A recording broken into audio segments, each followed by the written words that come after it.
tuliketi akajivanjigani kwa parking tu. Katuambia kubali kuchukuliwa mwende shule mbadilike, mkae mahali, tukakubali.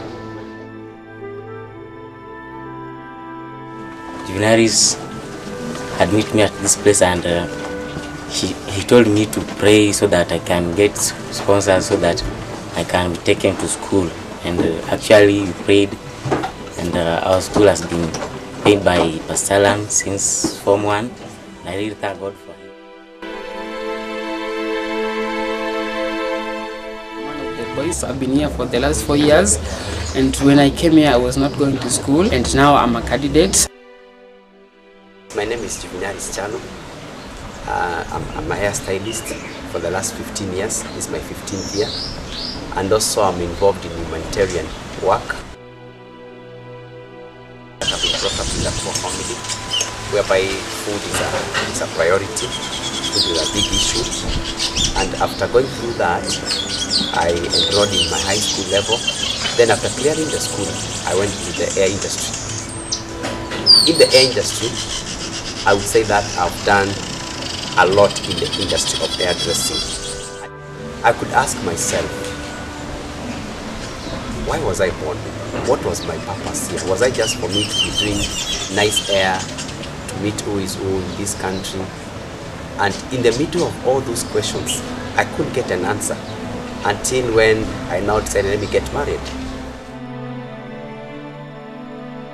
We got a baby. And in the mix of getting the baby, I also gave my life to Christ. And in between all those financial the baby died. When the baby died, that is when I went back. I would say I went back to my cocoon to think about who is Juvinales, who is this top stylist in the city, who is this guy who just got married the other day, who is this guy who just got saved the other day, and who is this guy who has lost a baby. Then I started asking myself, the baby has died. I'm now here, a top stylist. What am I going to do? Then that's the time I turned my focus on myself and started focusing on God. What triggered me really to do what I'm doing right now, to reach out to the needy and to the street families, is I personally felt a lot of emptiness in myself. And I really wanted something that could fill my emptiness. And in the middle of asking myself, what could I do? I had a discussion of young men who were in the studio. I decided, because I'm a stylist, let me call those young men and probably give them a haircut. In the middle of calling to give them a haircut, I met the boys from the studio. So when I met the boys, there was that emptiness that was asking me, Juvinales, you are going to shave the boys' hair. So where are you going to get the boys them? Where are you going to get them from tomorrow? That question of where are you going to get them again pushed me. And I decided, let me see what I can do to these two boys who are from the studio. At least I see a change. And sooner did I know, that was the beginning of Streetnizers Ministry.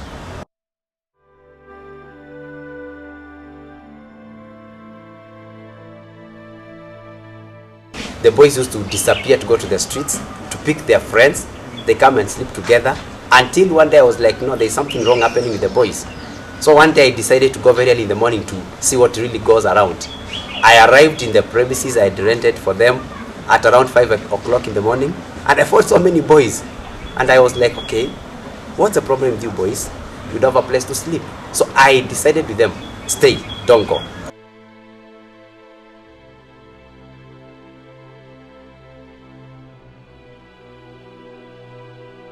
It has been a challenge from the last years we started, because getting a boy from the streets, this is somebody who has been living in a street life. He really doesn't know much about a home. So getting him from the streets, first to bring him in a house or in a home, it's a challenge, because they grow up with a mentality whereby you're going to sell them or you're going to do some bad things to them, because many are the things that are happening to the kids in the streets.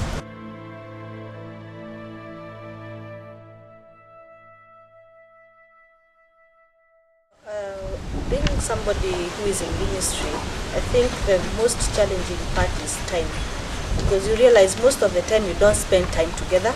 you spend time with the boys. He spends time, most of the time he's with the boys, he's not at home. And I had to release him because it's a calling that God called him to do, and I had to back him up in that. The process is not easy, it's quite hard, needs patience. You need to accept the boy the way he is, and that's the true love that we need to show them.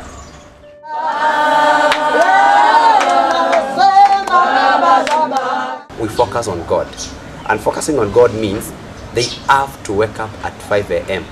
every single day. Waking them up at 5 a.m. is for them to pray.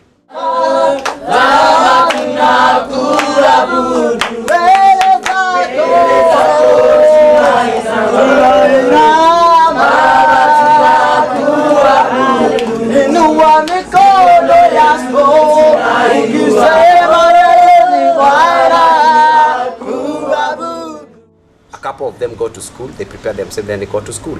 The rest who remain, we have a lot to do.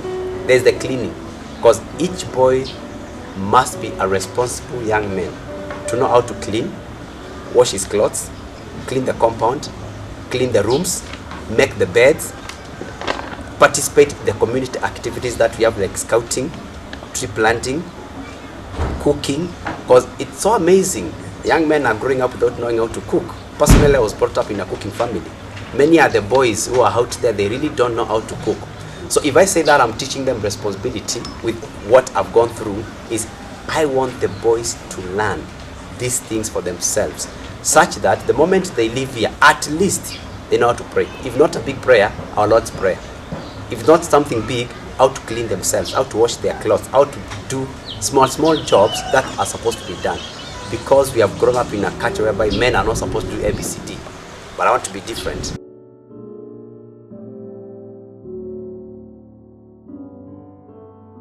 It has been a long journey, quite tiring. Sometimes giving up has been an option.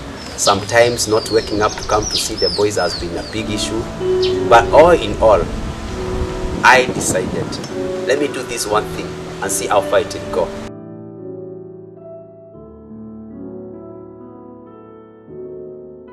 My life in the streets has been a learning process, if I would say so, because you go through some things so that you can learn, so that you can be able to know ABCD. Being a ghetto guy, I got into the ghetto. I started smoking cigarettes just to feel, feeling, man. In the middle of smoking a cigarette, I graduated, because you go in levels. I started smoking bang. I felt, no, this is not taking me anywhere. So I could mix cigarettes, bang, and alcohol. I became an addict in alcohol, a deep addict in alcohol, such that I could not even hold myself. And in the mix of that deep addict of alcohol, I found myself sleeping in the streets, walking the whole night, being in one bar to another. There was a fight in a bar, and I was in that same bar. Then somebody threw a bottle full of alcohol. I don't know, it was aimed at me, but it didn't hit me. It passed over my face. I was so drunk, but I became sober. I walked out, it was around midnight, and I walked for 15 kilometers to where I used to live, because I used to live in Kariobangi. And from that night, I said if that bottle could have hit my face, as a top stylist, it could have changed my whole way of my image. Then that's the time I said, now I'll stop. Did I stop? The following day, I went there. Then the final day of stopping alcohol came. I remember very well, I was with my friends. Of course, drinking, we normally say having fun. And then we were debating.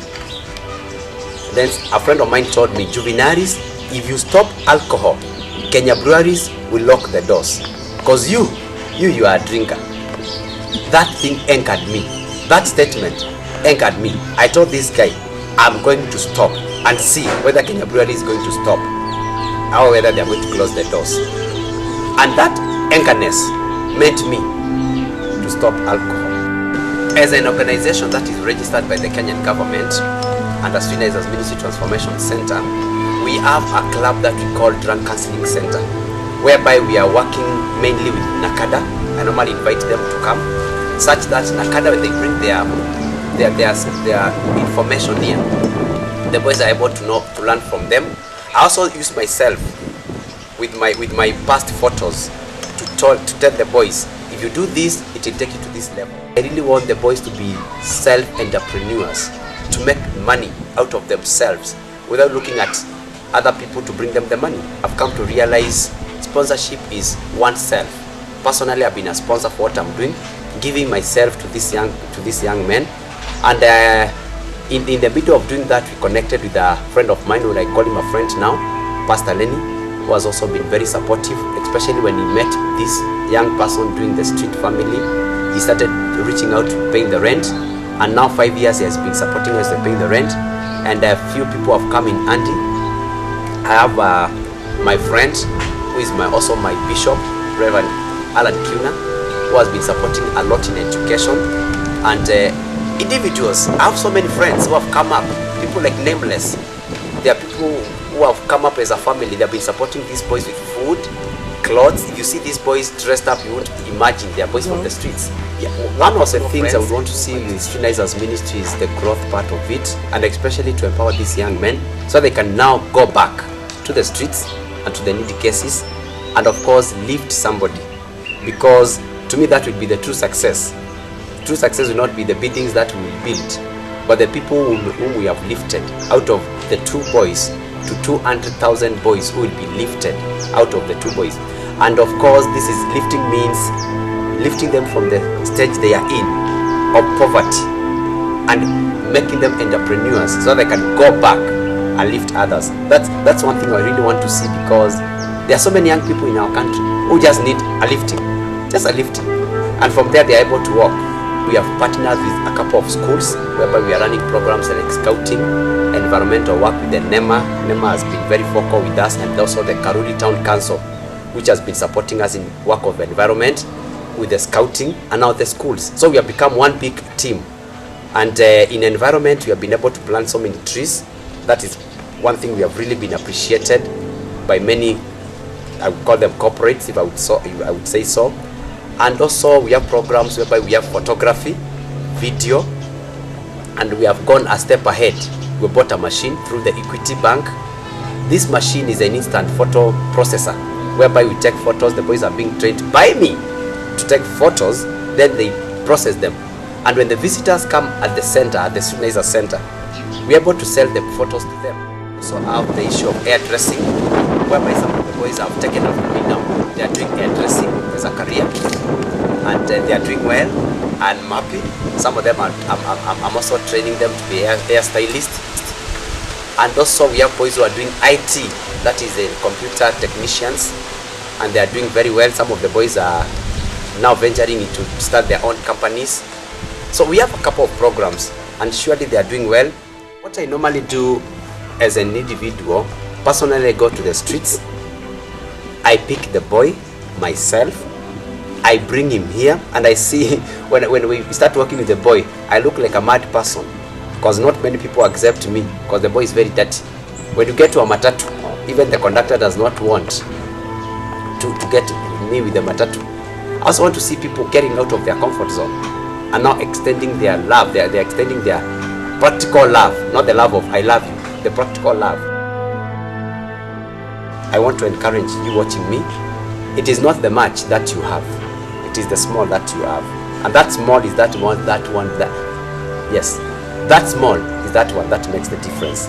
Because I might have 1 million, but it's not making a difference. I might have the 10 shillings, but it's making a difference.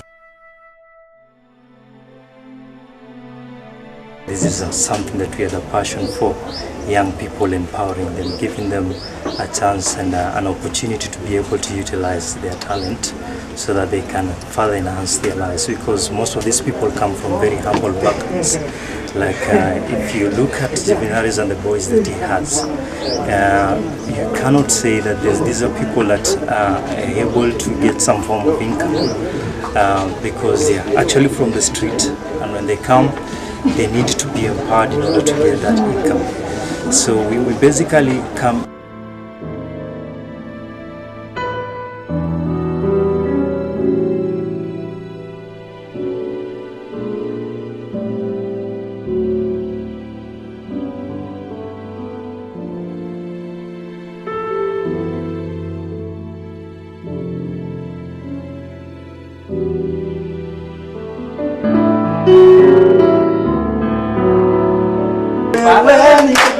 za